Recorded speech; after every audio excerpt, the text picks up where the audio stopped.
doors to you, they put themselves in danger as well. I have nothing against any religion. I had a lot of Muslims open their doors to me. We're all human. We all need, our basic needs is freedom of expression. That's our basic need. And I don't mind if somebody wants to wear a hijab. I have nothing against it if they do it by their free will. But I was Jewish. I had nothing to do with it. But I was forced to wear it. You see, I saw on the Facebook the other day, when Muslims are a minority in any country in the world, they fight for the minority right, and good for them.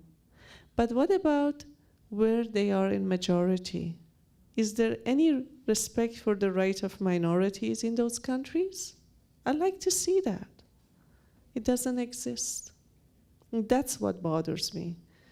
You see, I say live and let live.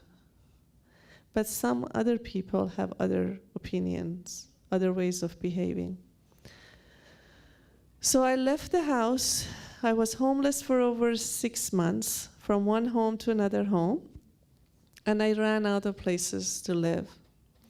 And what was your mistake? What was my mistake? What did you That I wanted freedom. That's it. That's it. Okay.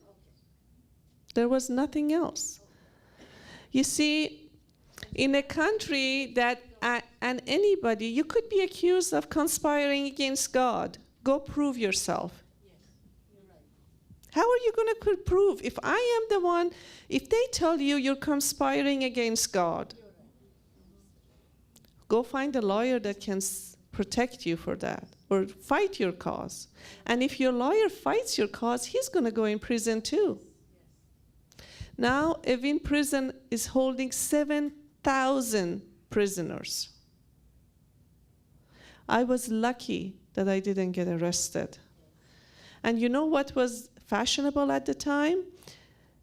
So many of the people, political prisoners in Iran, they're really not political. They just want the freedom of expression. That's all they want. Let me live. Let me read the books I want to read. Let me talk to my friends. Let me listen to the music I want to listen to. And let me wear what I want to wear. And I promise you, nobody can see me doing risque stuff. I never walk outside my home naked. Nobody does. But when somebody holds their hand right there and tell you how to think, how to behave, and that's a problem. How much time do I have? 5 more minutes? 5 more minutes? Okay. So I came back to my house, and for the following 6 months, I did not leave my home.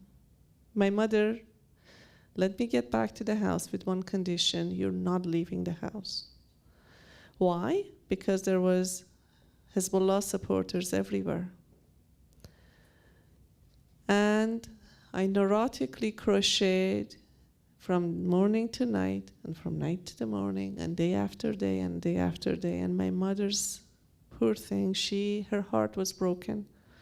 Anytime she would see me, she would weep of what is my life turning to be, with all the hopes she had for me and I had for myself. And she came at one point and she said, "You have to leave." I was just 17 at the time. She says, "Get out of this country." Now, I couldn't get a passport. I couldn't get out of the country by airplane. That means you have to escape and cross the desert with the smugglers. And that means if you get killed, they can't find you. If you get raped, whatever. I don't know how my mother did what she did. There was no way she could contact us. There was no cell phone. There was no email. There was no internet. And I was 17. She gave the money half of the money to the smugglers. And the rest of the money was on me, taped everywhere. And she made sure to ask me not to give the money to any of them until I reach Pakistan. And they promised that we walk only 20 minutes. Well, that 20 minutes walk ended up being 20 hours. My mother, in